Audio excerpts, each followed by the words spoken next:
بسم اللہ الرحمن الرحیم۔ سستی اور خدا پر بھروسہ، ان دونوں کا آپس میں کیا ربط ہے؟ توکل کا مطلب ہاتھ پر ہاتھ رکھ کر بیٹھ جانا، یعنی سست پڑ جانا۔ کچھ نہ کرنے کا نام توکل ہے یا کچھ کرنے کا نام توکل ہے، نمبر ایک۔ نمبر دو، خدا کی عطا اور اپنی محنت، ان میں کیا فرق ہے؟ میں کس کو خدا کی عطا کہوں اور کس کو اپنی محنت کا صلہ کہوں؟ بہت غور کیجئے گا، یہ دو سوال بڑے چبھتے ہوئے سے ہیں اور ان کے درمیان بڑی باریک سی لائن ہے۔ آئیے بہت آسان سے الفاظ میں سمجھیے، ایک ہے عمل اور ایک ہے نتیجہ۔ انسان کا اختیار عمل پر ہے، نتیجے پر نہیں، اور اگر عمل نہ کرے تو نتیجے کی امید رکھنا بیوقوفی ہے۔ بہت غور کیجئے گا، اگر عمل ہی نہ کرے، آپ مجھے بتائیں گے کہ کیا بغیر امتحان دیے آپ یہ امید کر سکتے ہیں کہ آپ کا نام لسٹ میں آ جائے گا؟ کوئی دعا ایسی نہیں ہے، کوئی وظیفہ ایسا نہیں ہے، کوئی مستحب نمازوں میں نماز ایسی نہیں ہے کہ جو آپ کو بتائے کہ امتحان دیے بغیر آپ کا نام اس میں آ جائے گا۔ تو ایک ہے عمل اور ایک ہے نتیجہ۔ نتیجہ توکل ہے، عمل کوشش ہے۔ آپ اپنے اعمال کو انجام دیجئے، پھر نتیجہ اللہ پہ چھوڑ دیجئے۔ شاید یہ بات یوں سمجھ میں نہ، آپ میں سے اگر کوئی ایگریکلچر کام کرنے والا موجود تو بڑی آسان سی مثال، سب سے بہترین خدا پر توکل کرنے والے کسان ہوتے ہیں۔ کسان کیا کرتا ہے؟ کسان اپنے سرمائے سے بیج خریدتا، کسان پانی کا انتظام کرتا، اپنی محنت سے زمین کو آمادہ کرتا، نرم کرتا، پھر زمین میں تیاری کر کے بیج دبا دیتا ہے، پھر پانی دیتا ہے، نتیجہ اللہ پہ چھوڑ دیتا ہے۔ اب نہ تو پانی سے اگے گا، نہ کھاد سے اگے گا، نہ زمین کی تیاری سے اگے گا، اور نہ ہی سورج کی روشنی سے اگے گا، لیکن یہ چاروں چیزیں لازم ہے اس کے لیے۔ یہ عمل ہے، نتیجہ نہیں۔ عمل کیجئے پھر نتیجہ اللہ پہ چھوڑ دیجئے۔ عمل کیے بغیر نتیجہ اللہ پہ چھوڑنا انسان کو بٹھا دیتا ہے، سست بنا دیتا ہے کہ جی آگے بڑھ کے کیا کرو گے، بس اللہ پہ توکل کرو، یہیں بیٹھ جاؤ۔ یہ اسلام نہیں ہے۔ اسلام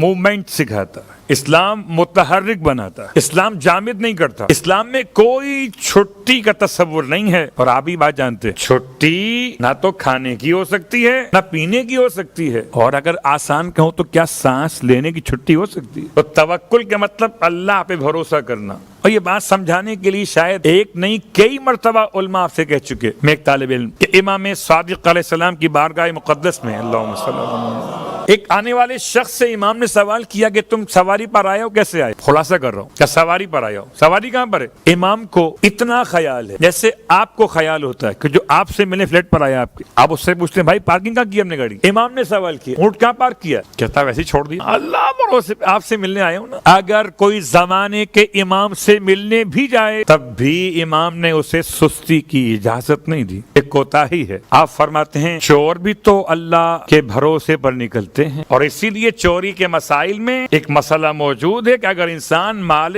غیر محفوظ سے چوری کرے تو اس پر انگلیوں کے کاٹے جانے کی حد جاری نہیں ہوتی۔ امام فرماتے ہیں جاؤ جا کے اونٹ کو باندھ کے پھر اللہ پہ توکل کرو۔ کہتا مولا باندھنے کے بعد توکل؟ اپنا کام کرو، اپنا کام کرو، عمل آپ کے ہاتھ میں، نتیجہ اللہ کے ہاتھ میں۔ فرمایا جاؤ جا کے باندھو پہلے اسے، اور باندھنے کے بعد پھر توکل کرو۔ کہتا ہے مولا وہ کس لیے؟ امام فرماتے ہیں اس لیے کہ بہت سارے بندھے ہوئے اونٹ بھی چوری ہو جاتے ہیں۔ اب یہ تو سمجھانے کے لیے امام نے سامنے والے کو اتنا بیان کیا، بات واضح ہو گئی۔ ایک ہے عمل، ایک ہے نتیجہ۔ عمل اور ہے، نتیجہ اور ہے۔ عمل آپ کے ہاتھ میں ہے، نتیجہ اللہ کے ہاتھ میں۔ تو نتیجہ اللہ پہ چھوڑ دیجئے، عمل آپ نے کر لیا ہے۔ اب رہا مسئلہ میں کون سے رزق کو خدا کی عطا کہوں اور کون سے رزق کو اپنی محنت کہوں؟ بہت واضح جواب ہے، وَأَن لَيْسَ لِلْإِنسَانِ إِلَّا مَا سَعَى، اور انسان کے لیے کچھ بھی نہیں سوائے اس کے جتنی وہ محنت کرتا ہے۔ تو صحیح آپ کے لیے ہے، انسان جتنی کوشش کرے گا اتنا اسے رزلٹ ملے گا، لیکن اسے خدا کی عطا کیسے کہوں؟ مجھے کیا خبر کہ میری محنت کتنی ہے، خدا کی عطا کتنی ہے؟ آئیے، سوچا تو میں نے بہت پہلے تھا کہ آپ کی خدمت میں پورا بیان کر دوں، لیکن موقع نہیں ملا، تو آج لگتا ہے کہ شاید یہ موقع مل رہا۔ میں نے آپ کی خدمت میں ایک حکایت کا ایک عنوان بیان کیا تھا کہ توکل تو علی الحی الذی لا یموت، اس سے پھر لا حول ولا قوت الا باللہ، پھر توکلت علی الحی الذی لا یموت والحمد للہ الذی لم یتخذ صاحبۃ ولا ولد ولم یکن له شریک فی الملک ولم یکن له ولی من الذل وکبرہ تکبیرا۔ میں نے آپ کی خدمت میں عرض کیا تھا کہ یہ دعا خاص طور سے حجت خدا امام زمانہ علیہ السلام کی بارگاہ سے پہنچی، اور پہنچی امام کے بیان کیے گئے سید کی طرف سے۔ اس کے ساتھ ساتھ دو چیزیں ملا لیجئے، ایک صبح کی نماز کے بعد کسی سے بات کیے بغیر، صبح کی نماز کے بعد کسی سے بات کیے بغیر اپنا سیدھا ہاتھ دایاں ہاتھ رائٹ ہینڈ اپنے رکھیں سینے پر اور اول اور آخر درود کے ساتھ درمیان میں پڑھیے 70 ٹائم یا فتاحو، اے اوپن کرنے والے، ایک کھولنے والے، ایک کھولنے والے۔ آپ مجھے بتائیں اگر آپ میرے دروازے پر آئیں گے اور آپ 3 دفعہ 4 دفعہ بیل بجائیں گے تو میں تنگ آ کے دروازہ کھول دوں گا، 5 دفعہ 6 دفعہ 7 دفعہ 8 دفعہ، آپ 10 دفعہ جب دروازہ بجائیں گے تو میں سر پکڑ لوں گا۔ خیریت تو ہے، کیا ہو گیا؟ قیامت آ گئی۔ تو اگر کسی سے دروازہ کھلوانا ہو، امام فرماتے کسی دروازے کو بار بار نوک کرو گے تو بالآخر کھل جائے گا۔ یہ 70 مرتبہ امام کے الفاظ ہیں، اس سے زیادہ بھی کر سکتے ہیں۔ یا فتح، صبح کی نماز کے بعد کسی سے بات کیے بغیر، کسی سے بات کیے بغیر اپنا سیدھا ہاتھ رکھیں سینے پر، آپ شمار کیجئے درود اول و آخر جتنا پڑھنا چاہیں، 3 ہو 5 ہو 7 ہو، آپ کے اختیار میں، 1 3 5 7، درمیان میں یا فتح ہو۔ اور اس کے بعد بہترین دعا شیخ امین اور شیخ فہد نے اپنی اپنی کتابوں میں اس دعا کو بیان کیا۔ آپ کے لیے بہت آسان ایڈریس کیا ہے؟ کیا ایڈریس مفاتیح الجنان، صبح کی تعقیبات میں بالکل آخر میں ایک دعا ہے، بسم اللہ وصلی اللہ علی محمد وآلہ الطیبین الطاہرین۔ شروع ہوتی بسم اللہ سے، وَأُفَوِّضُ أَمْرِي إِلَى اللَّهِ إِنَّ اللَّهَ بَصِيرٌ بِالْعِبَادِ فَوَقَاهُ اللَّهُ سَيِّئَاتِ مَا مَكَرُوا لَا إِلَهَ إِلَّا أَنْتَ سُبْحَانَكَ إِنِّي كُنْتُ مِنَ الظَّالِمِينَ فَاسْتَجَبْنَا لَهُ وَنَجَّيْنَاهُ مِنَ الْغَمِّ وَكَذَلِكَ نُنْجِي الْمُؤْمِنِينَ حَسْبُنَا اللَّهُ وَنِعْمَ الْوَكِيلُ فَانْقَلَبُوا بِنِعْمَةٍ مِّنَ اللَّهِ وَفَضْلٍ لَمْ يَمْسَسْهُمْ سُوءٌ ما شاء اللہ لا حول ولا قوت الا باللہ الی آخر الدعا۔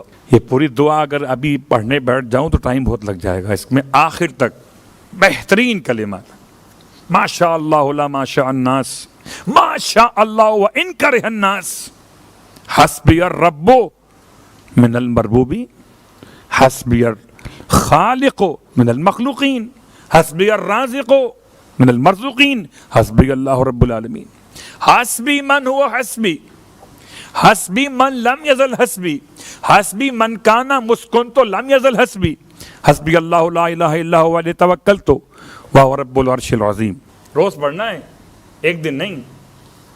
3 اعمال ہو گئے، یہ 3 اعمال ہیں بہترین وسعت رزق کے لیے، مگر صبح کی نماز کے بعد صلوات پڑھیں محمد و آل محمد۔ اور اس کے ساتھ ساتھ کہ سوال کے جواب واضح ہو گئے، رزق اللہ کی طرف سے، کوشش ہماری طرف سے۔ ما لم تقدر لی فیہ رزقا فلا تعننی، عشاء کی نماز کے بعد کی تعقیبات، اے خدا مجھے مشکل میں مت ڈالنا کہ میں وہاں رزق تلاش کروں جہاں تو نے مقدر کیا ہی نہ ہو۔ اللہ اکبر۔ تو کیا خیال ہے آپ کا؟ کیا ہر بزنس مین کامیاب ہو جاتا ہے؟ کیا ہر جاب تلاش کرنے والا جاب تلاش کر کے کامیاب ہو جاتا ہے؟ نہیں۔ کیا ہر دن میں محنت کرنے والا محنت کا صلہ محنت کے لحاظ سے پا لیتا ہے؟ نہیں، محنت کرتا ہے اپنے لحاظ سے، پھر اسے رزق ملتا ہے خدا کی مرضی کے اعتبار سے۔ اس کا مطلب کیا تھا؟ لیس للانسان الا ما سعى، مطلب یہ تھا کہ اپنی صحیح اور کوشش کم کر کے زیادہ کا خیال مت کرنا، جتنی صحیح کرو گے خدا ہو سکتا ہے یہاں پورا دے دے، ورنہ آخرت پہ تمہیں عطا کر دے گا۔ ایک خدا کی عطا، ایک میری محنت، بات تمام ہوگی۔ محنت کیجئے اور پھر محنت کو خدا کے سپرد کر دیجئے۔